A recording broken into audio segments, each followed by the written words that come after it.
ጊዜው ስለ ድንግልና የምናወራበት ነው። ብዙ ወንድ ወገኖቼ ስክሮል የማድረግ ሀሳባችሁ እንደቀየራችሁት ይገመታል። ድንግልና በተለምዶ የሚሰጠው ትርጉምና ሳይንሳዊ ምንነቱ የተወሰነ ልዩነት አለው። በተለይ ሃይመን ተብሎ የሚጠራው የሰውነት ክፍልም ታኮ የሚነገሩ ብዙ ጉዳዮች ማስረጃ የሌላቸው ናቸው። የመጀመሪያው ጉዳይ ሴት ልጅ በመጀመሪያ ግንኙነት ወቅት ደም ካልፈሰሳት ድንግል አይደለችም የሚለው አረዳድ ነው። ይሄ ትክክል ያልሆነ ሲሆን ብዙ ሴቶች ላይ በሃይመን ምክንያት ህመም እንጂ ደም መፍሰስ አያጋጥማቸውም። ባህላዊና የተለመደ ጉዳይ ሆኖ ነው እንጂ የሃይመን መኖር በራሱ ማረጋገጫም አይሆንም። ከዚያ ባሻገር ከበድ ያለ ሸክም፣ በስፖርት እንቅስቃሴና በሌሎች ከግንኙነት ውጪ በሆኑ ምክንያቶች ድንግልና ሊጠፋ ይችላል። በተፈጥሮ ሃይመን የሌላቸውም ሰዎች ይኖራሉ። ድንግል ለመባል በቀዶ ጥገና ሃይመናቸውን የሚያስመልሱ ሰዎችም አሉ።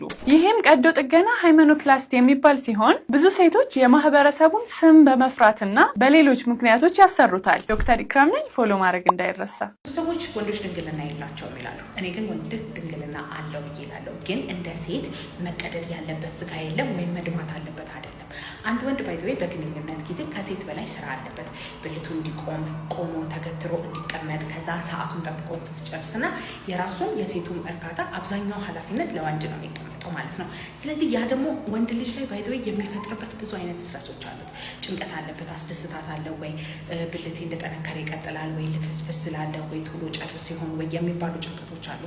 አንድ ወንድ የነዛን ሁሉ ጭንቀቶች በትክክል ዝም አስብሎ ጭንቅላቱ ግንኙነት ላይ ያለውን ጉብዝና እስከመጨረሻ ድረስ ማስቀጠል ሲችል ስትረሱን ጭንቀቱን በሙሉ ኮንትሮል ማድረግ ሲችል ማኔጅ ማድረግ ሲችል የዛን ጊዜ ድንግልናውን ሉዝ አደረገ ብዬ እላለሁ ማለት ነው። ለዛ ነው ባይዘው ብዙ ወንዶች ለመጀመሪያ ግንኙነታቸው ብልታቸው ይፈሰፈሳል፣ ቶሎ ጨርሱ ይችላሉ ነው እና አብዛኛው ጊዜ ደግሞ የሚያጋጥመኝ በአንድ ግንኙነታቸው ደንግጠው ስንፈተ ወሲብ አለብኝ ብለው ይመጣሉ።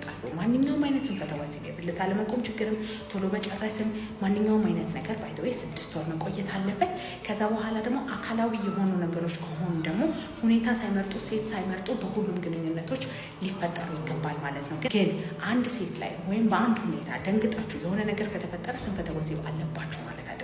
ግን አካላዊ የሚመስል ነገር ካላችሁ ብልታችሁ ጧት ማይቆም ከሆነ ለግንኙነት በተደጋጋሚ ማይቆም ከሆነ ቶሎ መጨረሳችሁ የመጀመሪያ ሁለተኛ ዙርም እየተደጋገመ ለ6 ወር እያስቸገራችሁ ከሆነ መታችሁ ሆርሞናችሁን ቼክ አድርገን ደም ስር ላይ ነርቭ ላይ ጡንቻ ላይ ያሉትን ችግሮች ልናስተካክልላችሁ እንችላለን። ስለዚህ በማንኛውም ስንፈተ ወሲብ መታከም ከፈለጋችሁ ባዮ ላይ ባስቀመጥኩት ስልክ ቁጥር ደውላችሁ ቀጠሮ ማስያዝ ትችላላችሁ። በሬ ሁል ጊዜ ክፍት ነው። ድንግልና በደም ምርመራ የሚታወቅ ነገር ይመስላችኋል? በተደጋጋሚ እየተጠየቁ ስለሆነ ነው። አንዳንድ ሴቶች ጀስት ራሳቸውን ቼክ ለማድረግ እኔ ጋር ሲመጡ ደም ወስድ ነው የሚመስላቸው። ኖ ማየት ነው ያለብን። ኢቭን አይተነው ራሱ ድንግልና አለ የለም መለየት አንችልም። እኛ ማወቅ የምንችለው ሃይመኑ ኢንታክት ነው አይደለም። ሃይመኑ ካለ አዎ ያቺ ሴት ድንግል ናት ማለት ነው። ሃይመኑ ከሌለ ግን ተፈጥሮ ሊሆን ይችላል፣ ድንግል አይደለችም ማለት አይደለም። ይሄንን እንድትረዱልኝ ይፈልጋለሁ። ምክንያቱም አንዳንድ ሴቶች ክፍተት አለ ሲባል ኖ ህፃን እያሉ ጥቃት ደርሶብኝ የሚል አይነት ጭንቀት ውስጥ እየገባችሁ ነው። በተፈጥሮ ላይኖር ይችላል። አንዳንድ ጊዜ ድንግል የሆነች ሴት ራሱ ድንግልና ሃይመንን የማሰራት ሕክምና እየጠየቁ እየመጡ ነው። ለምን ማህበረሰቡ ደም ካልፈሰሰሽ ድንግል አይደለሽም የሚለውን ጫና እንትን እያላችሁባቸው ስለሆነ ሴቶች ድንግልና ማለት ግንኙነት አለማድረግ ነው እንጂ ያቺ ሃይመን 100% የምትገልጸው ነገር አይደለም። አንድ ወንድ ቶሎ መጨረስ አለበት ማለት ኤክስፒሪየንስ የለውም ማለት አይደለም፣ ወይም ሴት አይቶ አያውቅም ማለት አይደለም። ቶሎ መጨረስ ባይተው ከመጀመሪያ ግንኙነት ጀምሮ ያሉ አሉ።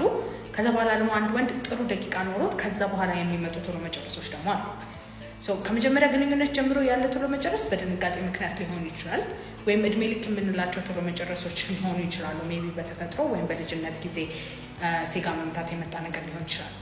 ከዛ በኋላ ደግሞ የሚመጡ ደግሞ የቶሎ መጨረሶች አሉ። በተለይ ደግሞ አንድ ወንድ በጣም ስትረስ የሆነበት የህይወት ክፍል ከነበረ ወይም ደግሞ በተለያየ ምክንያት ሆርሞኑ እየተዛባበት ከሆነ እንደዚህ አይነት ነገር ሊፈጠርበት ይችላል። ስለዚህ አንድ ወንድ ከብዙ ሴቶች ጋር ተኝቶም ቢሆን በጣም የግንኙነት ኤክስፒሪየንስ ቢኖረው ራሱ የቶሎ መጨረስ ነገር ሊያጋጥመው ይችላል። ስለዚህ ቶሎ መጨረሳችሁ የተደጋገመ እየመጣ ከሆነና 6 ወር ከቆየ ስንፈተ ወሲብ ተብሎ መመደብ ስለሚችል ነርቭ ላይ ሆርሞን ላይ ያሉ ችግሮችን አይተን እንደ አግባብነታቸው ሕክምና ልናስጀምራችሁ እንችላለን። መታከም ከፈለጋችሁ ባዮ ላይ ባለው ስልክ ቁጥር ደውላችሁ ቀጠሮ ማስያዝ ትችላላችሁ።